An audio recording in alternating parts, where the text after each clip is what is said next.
कक्षा 11 के विद्यार्थियों, आपका ऑनलाइन क्लास के अंतर्गत स्वागत है। भूगोल विषय का चुनाव आप लोगों ने कर लिया होगा। पिछली 2 क्लासों में हमने भूगोल विषय और भारत के परिप्रेक्ष्य में सूक्ष्म जानकारियाँ ली थी। जैसे जैसे हम आगे बढ़ रहे हैं, भूगोल विषय में आपकी रुचि बढ़ती जाएगी। आज हम जिस विषय को पढ़ रहे हैं जिसका नाम भूगोल है, ये विषय कब बना, यह विषय के रूप में इसे पहचान कब मिलती है, क्यों मिलती है, कैसे मिलती है, इस प्रकार के प्रश्नों का जवाब आपको आज मिलेगा। हर विषय जिसका एक इम्पोर्टेंस होता है, अपना महत्व होता है, उसकी मूल प्रकृति होती है जो उसकी कहानी बयान करती है।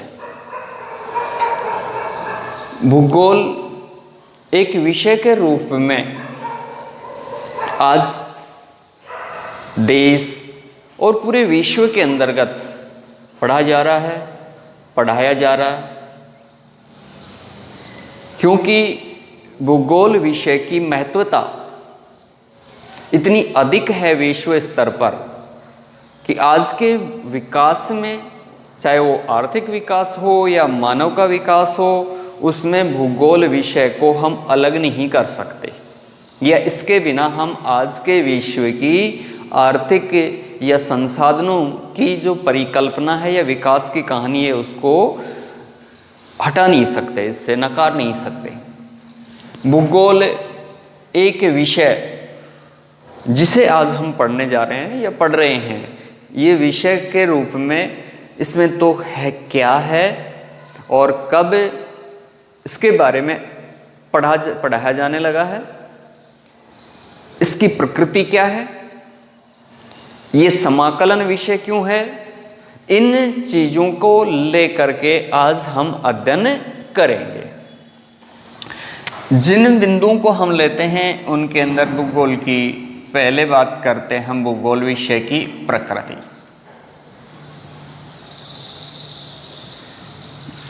दूसरा लेते हैं इसकी विषय वस्तु। तीसरा लेते हैं समाकलन विज्ञान, या यूं कहें कि भूगोल को समाकलन विषय क्यों कहते हैं। ये भौतिक भूगोल का एक पार्ट है, अर्थात 11th क्लास के अंतर्गत हम भौतिक भूगोल जिसके 2 खंड हैं, भौतिक भूगोल के मूल सिद्धांत और दूसरा भारत का भौतिक स्वरूप, ये 2 खंड हैं हमारे। और जो खंड, क्योंकि कोरोना काल में एक लंबा समय अध्ययन के लिए जो मिलना चाहिए था वो नहीं मिला है, उसको देखते हुए शिक्षा विभाग ने कुछ हमारे विषय के बिंदु हैं उनको हटा करके और आपके सामने छोटी सामग्री प्रस्तुत की है। उसके आधार पर हम आपको अध्ययन करवा रहे हैं। सबसे पहले हम भूगोल के बारे में हमने पिछली क्लास के अंदर परिचय लिया कि पूर्व में या ईसा पूर्व जो विश्व के अंदर भूगोल का जितना भी छोटा मोटा जितना बड़ा ज्ञान था, उस ज्ञान को एकत्रित करके, समावेशित करके और विश्व के समक्ष उसको रखा था। इसलिए भूगोल विषय का जनक के रूप में हिकेटियस को जाना जाता है। ये हमने पहले देखा, पढ़ा, समझा है। भौतिक भूगोल का जो जनक है वो पोसिडोनियस, ये भी एक यूनानी विद्वान था। साथ में हमने भूगोल विषय का अर्थ देखा कि भूगोल एक जो पृथ्वी की आकृति के बारे में बताने वाला। प्यारे विद्यार्थियों, कई बार हम अनेक लोगों से या अन्य लोग शिक्षकों से, आपसी विद्यार्थियों से इस प्रकार का प्रश्न पूछते रहते हैं, या वो हमारे से प्रश्न पूछते रहते हैं कि भूगोल यानी पृथ्वी, इसकी आकृति कैसी है। तो पूर्व के जो विद्वान थे उन्होंने पृथ्वी की आकृति को गोल बताया। बाद में जब धीरे धीरे भूगोल का ज्ञान विस्तृत होता चला गया और इसकी आकृति का स्पष्टीकरण होने लगा, तो उसके बाद में इसकी स्पष्ट आकृति निकल करके आती है। तो बाद के विद्वान ने इसको नकारा कि पृथ्वी बिल्कुल गेंद की तरह गोल नहीं है, जिसको जियोड कहते हैं।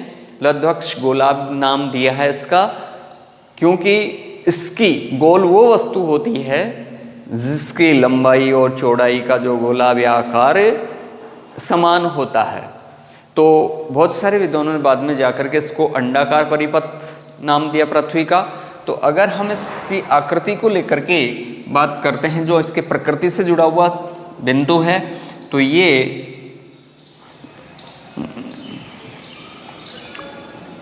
इस प्रकार से इसका परिपथ रूप देखने को मिलता है। उत्तर और दक्षिण की लंबाई और पूर्व पश्चिम, या यूं कह सकते हैं हम लोग कि ध्रुवीय परिधि और भूमध्य रेखीय परिधि, इन दोनों के अंतर्गत अगर लंबाई समान हो तो हम उस वस्तु को बिल्कुल गोल कहेंगे। जबकि पृथ्वी की विभिन्न साक्ष्यों के आधार प्राप्त की गई जो लंबाई और चौड़ाई है या इसकी दूरियां हैं, भूमध्य रेखीय परिधि और विषुवत रेखीय परिधि, ये ध्रुवीय परिधि, इनको देखा गया है तो उसमें अंतर पाया गया है कि ये भूमध्य रेखा पर थोड़ी सी उभरी हुई है और ध्रुव के ऊपर से थोड़ी सी दबी हुई है या चपटी है। तो इसको हम यूँ कह सकते हैं कि कई बार हमने छोटी क्लासों के रूप में अंडाकार, गेंद की तरह, संतरे की तरह, इस प्रकार के उदाहरण देखे हैं। लेकिन इन सब को हम एक समझने के लिए लेते हैं। अगर वास्तविक रूप से हम पृथ्वी की आकृति का अध्ययन करना चाहें या जानकारी लेना चाहें तो हम ग्लोब का सहारा लेंगे। अगर वास्तविक आकृति जो है तो ग्लोब ही है जो पृथ्वी की आकृति को सही स्पष्ट करता है या समरूप है। तो ये तो इसके आकृति से जुड़ी हुई बात है। अब बात करते हैं हम भूगोल या भौतिक भूगोल की प्रकृति या हमारे भूगोल विषय की प्रकृति।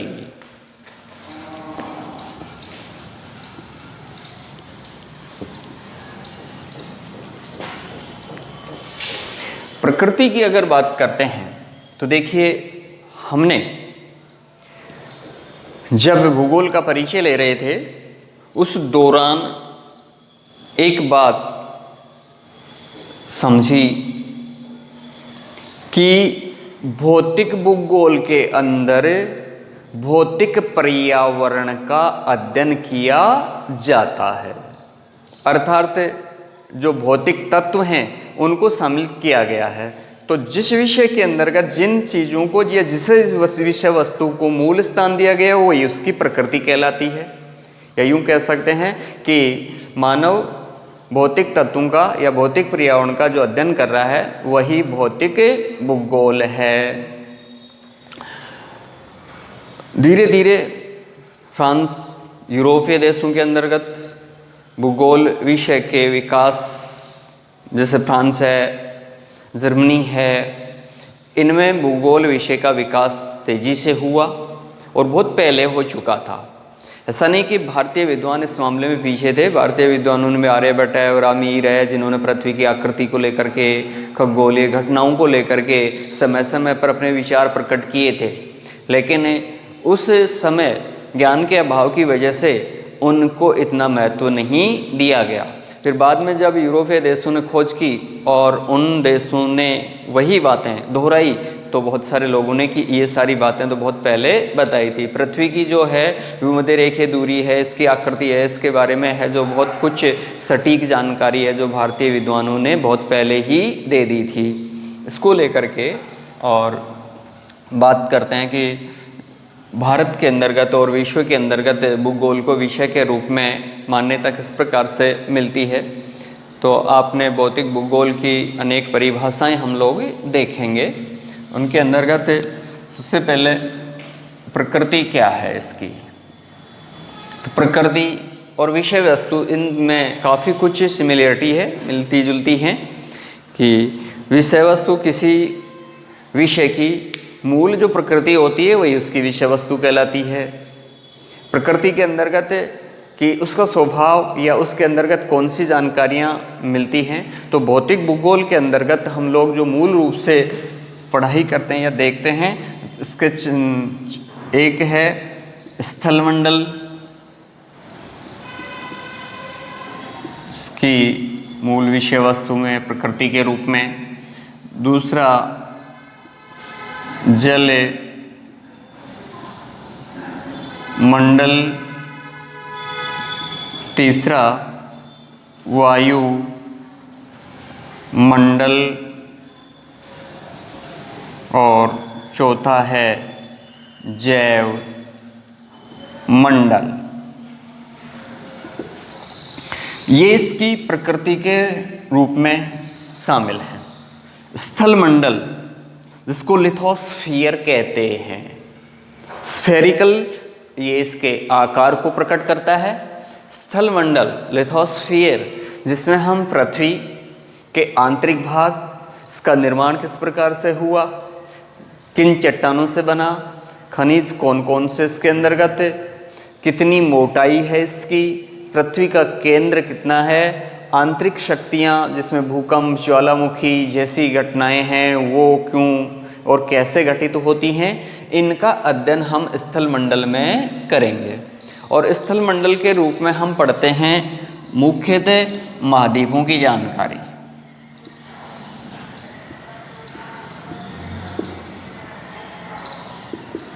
महाद्वीपों की जानकारी कि पृथ्वी की उत्पत्ति कैसे हुई, महाद्वीप कैसे बनते हैं, जो आगे जाकर के हम भिन्न भिन्न लेसन्स के अंतर्गत इसकी जानकारी लेंगे। इसके बाद में आता है इसकी प्रकृति के अंतर्गत जल मंडल। जल मंडल के अंतर्गत हम पढ़ते हैं महासागर और छोटे सागर हैं, खाड़ियाँ हैं, इन सबको हम जलमंडल में सम्मिलित करते हैं। आपको पता होगा कि 70.92% हमारी पृथ्वी का या स्थल का, ये हमारे भूतल का, वो जलीय भाग है, महासागर हैं। 21.08% हिस्सा आ जाता है स्थल के रूप में या महाद्वीपों के रूप में। इसका हम अध्ययन करेंगे। इसके बाद में बात करते हैं वायुमंडल, अर्थात धरातल से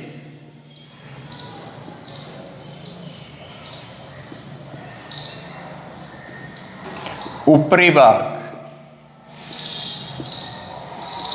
धरातल के ऊपरी भाग का इसके अंतर्गत अध्ययन करेंगे, जिसमें जलवायु है, जलवायु के तत्व हैं, तापमान, सूर्य से धरातल तक किस माध्यम से विकिरण क्रिया पहुंचती है, इन सब का वायुमंडल के अंतर्गत हम अध्ययन करेंगे। इसके बाद में जैव मंडल, तीनों मंडलों के सम्मिलित या समाकलन से चौथा मंडल विकसित हुआ है, जिसको कहते हैं हम जैव मंडल। अर्थात पृथ्वी के ऊपर या यूं कह सकते हैं धरातल पर जीवन की उत्पत्ति के बारे में हम यह जानेंगे कि हमारी पृथ्वी पे जीवन की उत्पत्ति किस प्रकार से होती है, किस काल में किस प्रकार के जीव धरातल के ऊपर उत्पन्न होते हैं और उनका विकास या उद विकास कैसे होता है और प्रजातियों के रूप में उनका विकास कैसे होता है, इनको लेकर के हम जैव मंडल के रूप में अध्ययन करेंगे। ये हमारे भूगोल के विषय की विषय वस्तु और प्रकृति के रूप में जानते हैं। अब आपके सामने प्यारे विद्यार्थी ये प्रश्न आता रहता है कि इस विषय को हम क्यों पढ़ें या इसे विषय के रूप में पहचान कब से मिलती है, क्योंकि इसकी जो विषय वस्तु है या प्रकृति है वो विज्ञान से जुड़ी हुई है, जिसके अंदर क्यों, क्या, कहाँ और कैसे जैसी घटनाओं का समय के साथ अध्ययन किया जाता है। इसलिए हम इसको एक विज्ञान विषय कहते हैं, या भौतिक विज्ञान भी एक प्रकार से इसे कहते रहे हैं। इन चारों मंडलों में समय समय पर हम आगे वाले लेसन में विभिन्न इकाइयों के रूप में अध्ययन करते रहेंगे।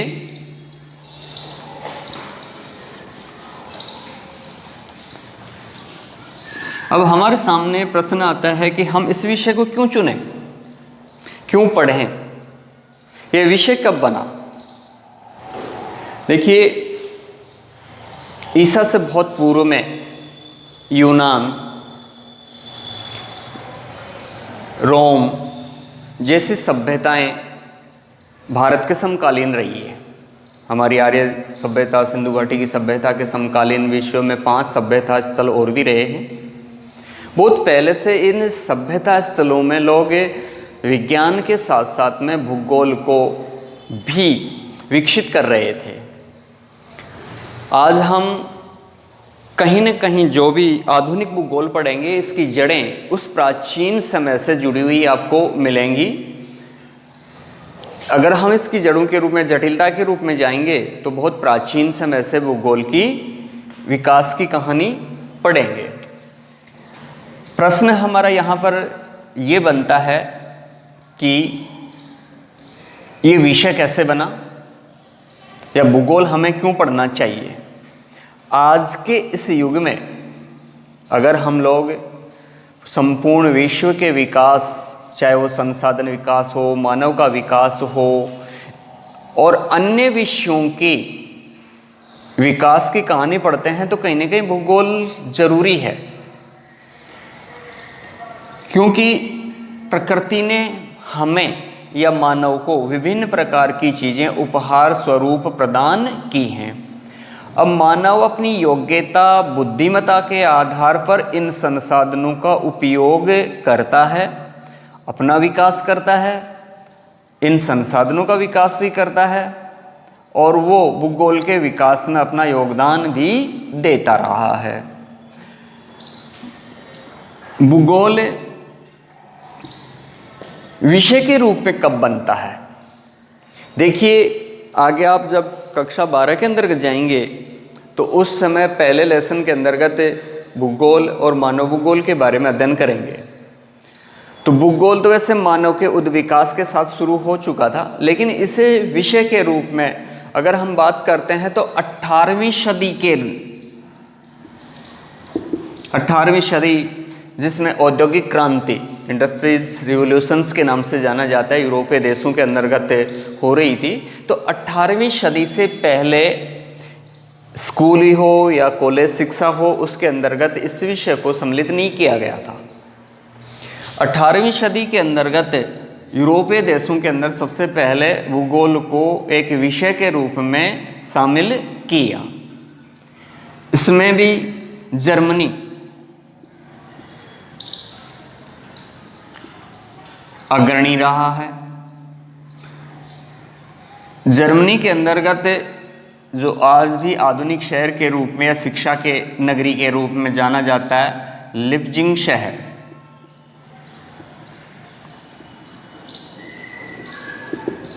यहाँ की यूनिवर्सिटी के अंतर्गत भूगोल को सर्वप्रथम अध्ययन या विषय के रूप में पढ़ाया जाने लगा था। इसी समय एक अमेरिकन विद्वान कुमारी एलन चर्चिल सैंपल अमेरिका से जर्मनी के अंतर्गत भूगोल विषय का अध्ययन करने के लिए आती है। और इसी समय जो भूगोल के एक बड़े भूगोलवेता इस यूनिवर्सिटी के अंतर्गत थे, वो रैटजेल।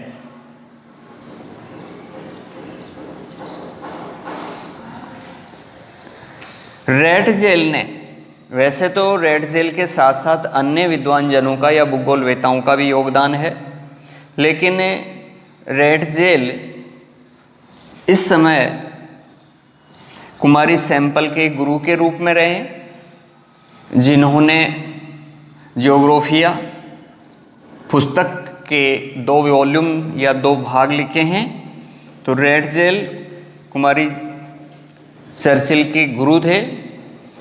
इन्होंने यहाँ लिपजिंग शहर के अंदर भूगोल के विभाग की स्थापना की थी। तो यहाँ से भूगोल को एक विषय के रूप में पहचान मिलती है। 19वीं शताब्दी, इसके बाद में 20वीं शताब्दी और 21वीं शताब्दी के अंतर्गत तो भूगोल को आज संपूर्ण विश्व के अंतर्गत एक मूल विषय के रूप में, चाहे वो स्कूली शिक्षा हो या उच्च स्तर की शिक्षा हो, उसके अंतर्गत मुख्य विषय के रूप में शामिल कर रखा है।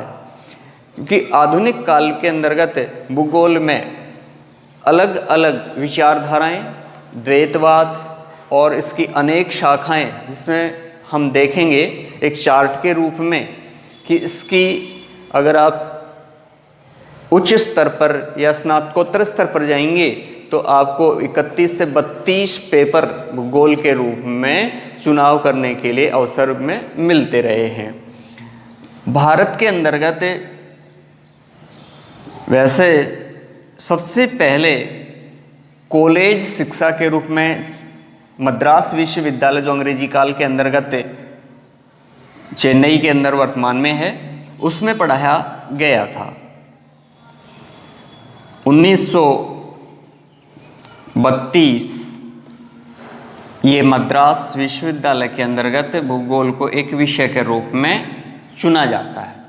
इसके बाद में आज़ादी के बाद में कॉन्स्टिट्यूशंस बनता है, यानी संविधान, और उसके बाद में 1956 के अंतर्गत माध्यमिक शिक्षा बोर्ड ने अपने स्कूली शिक्षा पाठ्यक्रम में भूगोल को विषय के रूप में शामिल किया है। तो इस प्रकार से भूगोल एक विषय के रूप में अपनी पहचान बनाता है, जिसे आज हम पढ़ें। ये तो भूगोल विषय की एक सारांशिक और छोटी जानकारी के रूप में थी। इसके बाद में हम आगे इसका समाकलन अन्य विषयों के साथ कैसे हुआ है, उसकी सारणी और अन्य विषय किस प्रकार से अलग हुए हैं, इसका अध्ययन करेंगे।